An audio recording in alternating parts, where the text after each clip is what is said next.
Сотни уголовных дел ежегодно раскрывают ингушские следователи. Десятки преступников отправляются за решетку. Даже в свой профессиональный праздник стражи закона не могут забыть о работе. Сегодня день сотрудника органов следствия России. И в следующем сюжете наш корреспондент расскажет про молодого капитана юстиции. Слово Зелимхану Калоеву.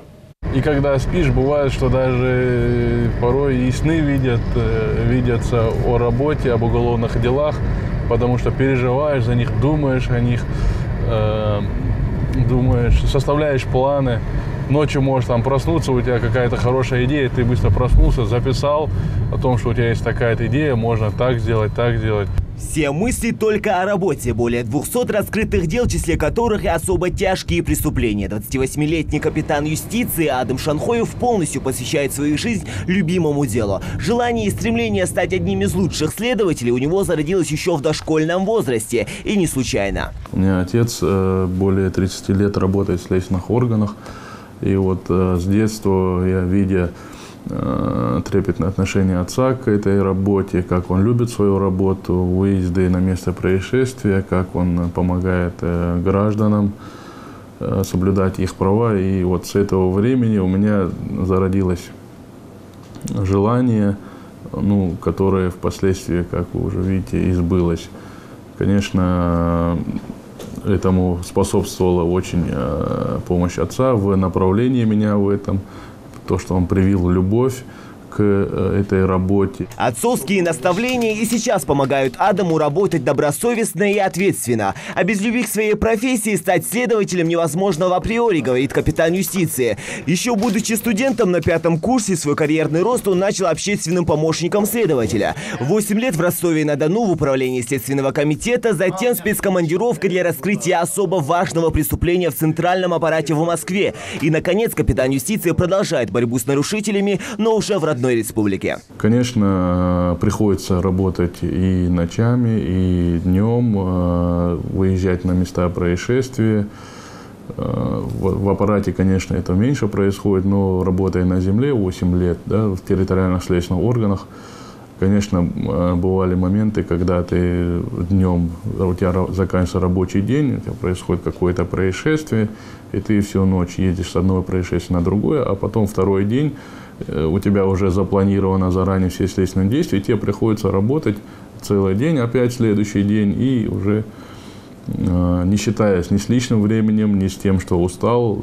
Работая в Следственном управлении Следственного комитета России по Ростовской области, Адам не раз становился участником раскрытия самых громких преступлений. Одно из резонансных дел — убийства в прошлом году жителя Ингушетии.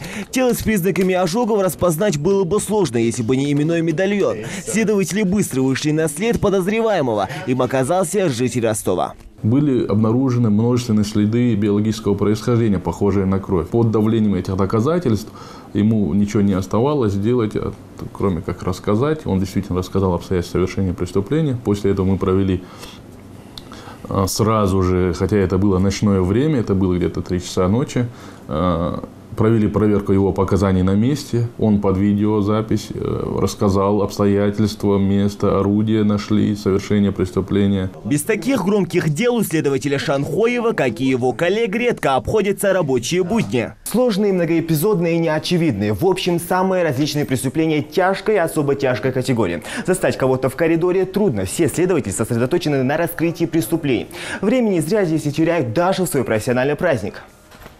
Словом, всегда на передовой. Работа в Следственном комитете буквально кипит, поскольку особо важные дела не терпят отлагательств. На то они и важные. Коллеги талант молодого сотрудника и жизненный девиз «Идти только вперед» заметили давно. Такие ребята очень делают имидж этим следственным органам. Безупречная репутация, высокий уровень профессионализма, очень ответственное отношение к своей работе. Все это позволяет иметь таким молодым ребятам, следователям, которые делают имя самому подразделению, комитету, управлению, который сегодня Адам делает.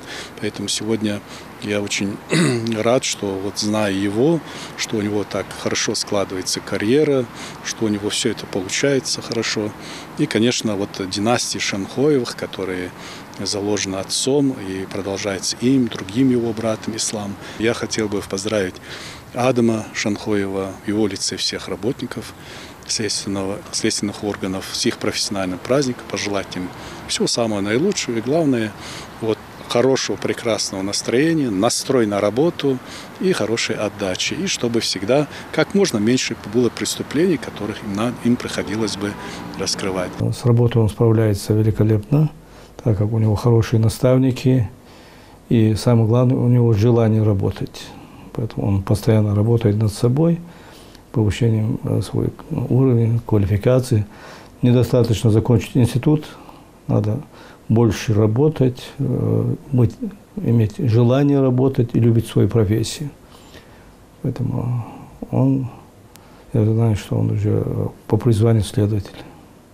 Не по назначению, а по призванию. Вся его работа, насколько я могу о нем судить, она направлена на то, чтобы выявить лицо, совершившее преступление, и в соответствии с законом, конечно же, он понес соответствующее неотвратимое наказание. Важную роль в работе следователя играет постоянное повышение уровня подготовки, поэтому Адам Шанхоев свободную минуту проводит, обогащая багаж знаний. Законодательство все время вносит новые поправки. Я люблю свою работу, ценю ее, стараюсь максимально выкладываться, работать следователем. Ты защищаешь права и свободы, интересы граждан, организаций, интересы государства. Таких талантливых и целеустремленных следователей в Ингушетии немало. Об этом говорит и спокойная по сравнению с остальными регионами обстановка. И все это благодаря людям в погонах, которые порой, рискуя даже своей жизнью, делают все ради сохранения мирного неба и спокойствия в республике. Зелимхан Калоев, Рамзан Зурабов, Новости 24.